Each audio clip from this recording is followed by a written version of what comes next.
जे FCR bill जो foreign contribution regulation act जहाँकि विदेश रू जो फंडिंग आसुची विदेश रू जो टंका आसुची से टंका को आड़ को जाउची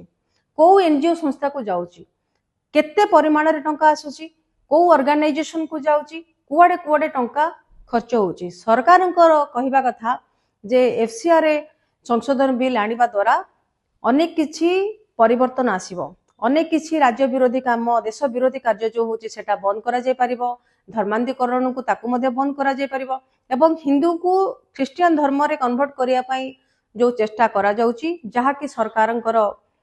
इंटेंशन मूल इंटेंशन जे तांको करिबा पई विदेश रो फंडिंग आसुची ताले कोन भारत को बर्बाद करिबा पई सारा देश लागि पडिचंदी एवं फॉरेन जो एफसीआर टंका जो विदेश रू आसुची फंडिंग आसुची ताको अटकेबा पई किंबा निजर जो विचार एवं निजर इंप्रेशन लोक मानक आगरे ठीक करिबा पई एटा नरेंद्र मोदी गोटे रणनीति की एवं जो रणनीति आधार रे धर्मेंद्र प्रधान को आज इस्तीफा देबा पई पडुची की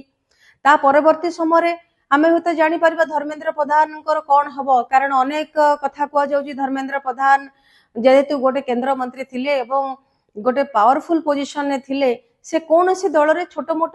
काम रे तांको एंगेज करा गले होय तो से खुशी हेबे नाही केते जन कहउचंदी धर्मेंद्र प्रधान ओडिसा रा मुख्यमंत्री हेई पारंती पुणी केते जन मध्ये आउरी मध्ये मीडिया रे सुनबा को मिलुची जेहेतु तांकर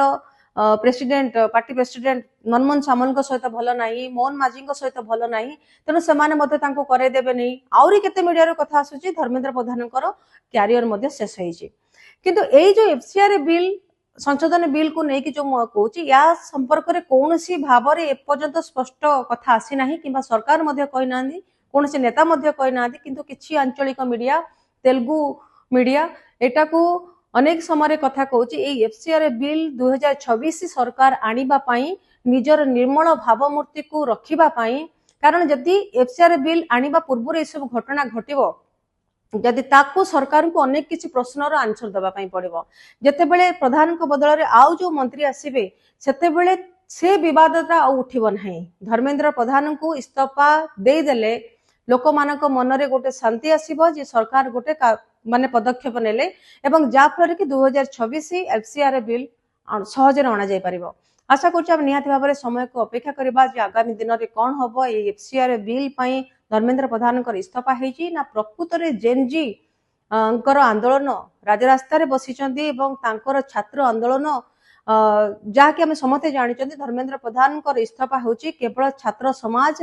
जेतेबेले जागृत होईचंदी सेतेबेले ये तांकर इस्तीफा घटिची किंतु एटा जो चर्चा आसीची मु निहाती आपण मानको कहि देबा पई चाहिले एफसीआर आंदोलन पई एफसीआर बिल आनिबा पई एटा गोटे सरकारंकर गोटे रणनीति हेई पारे आशा करछि वीडियो भल लागथिबो जदि वीडियो भल लागि ताले हम चैनल को अपन लाइक शेयर सब्सक्राइब कर दरोछि नमस्कार।